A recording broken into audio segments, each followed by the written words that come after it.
La CEDEAO a envoyé, je crois, 9 ministres, dont 4 ministres de la Défense et 5 ministres des Affaires étrangères. Ils ont négocié, ça n'a pas marché. Le secrétaire exécutif à l'époque de la CEDEAO a amené une délégation à Dakar pour rendre compte au président Abdoulaye Wade, qui était président en exercice de la CEDEAO, de la situation. Wade m'a dit, Gadio, viens. On va écouter nos amis. On les a écoutés. Wade dit, écoutez. Donc, vous reconnaissez que ça n'a pas marché. Ils disent non.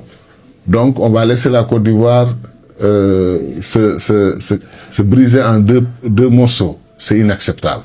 Et Wade leur dit, s'il vous plaît, est-ce que maintenant vous pouvez nous laisser faire? Le gars dit quoi? Il dit oui. Est-ce que vous pouvez me laisser faire? Je vais appeler Adema, je vais appeler les autres chefs d'État. Laissez-moi faire.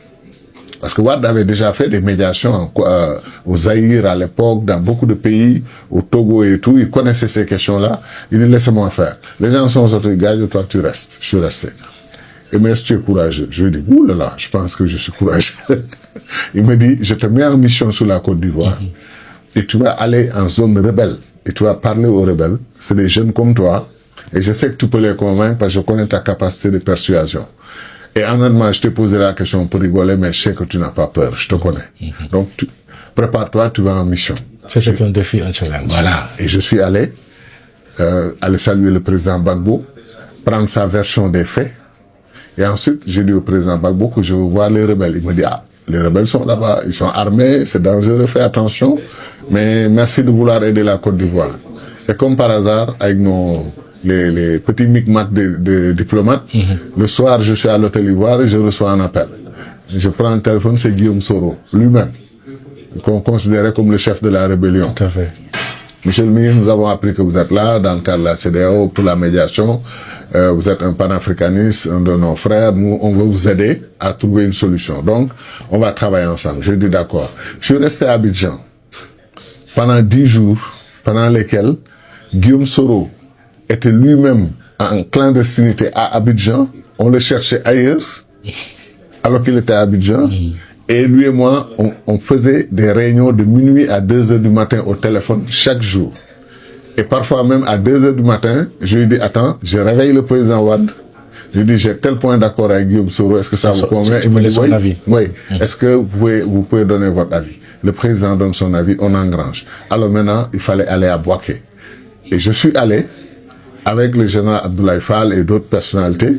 Et descendu à Bouaké, les rebelles nous attendaient en principe. Alors, malheureusement, ils n'avaient pas reçu toutes les informations concernant la mission. Et dès qu'ils nous ont aperçus à distance, ils ont commencé. Et il y a un colonel français qui était avec nous qui nous dit, attention, ça c'est un tir de sommation. Si on continue, il risque de tirer sur nous. Je lui dis, on continue. Il me dit, monsieur le ministre, qu'est-ce qu'on fait? Je lui dis, on continue. On a avancé encore 20 mètres. Il y a eu un autre tir. Il me dit, voyez, le tir est plus bas. Le troisième va tomber sur nous. Monsieur le ministre, qu'est-ce qu'on fait? Alors là, j'ai regardé, c'était un moment historique de décision. J'ai dit, bon, ok. Je me sens un peu trahi avec les discussions que j'ai avec les chefs de la rébellion.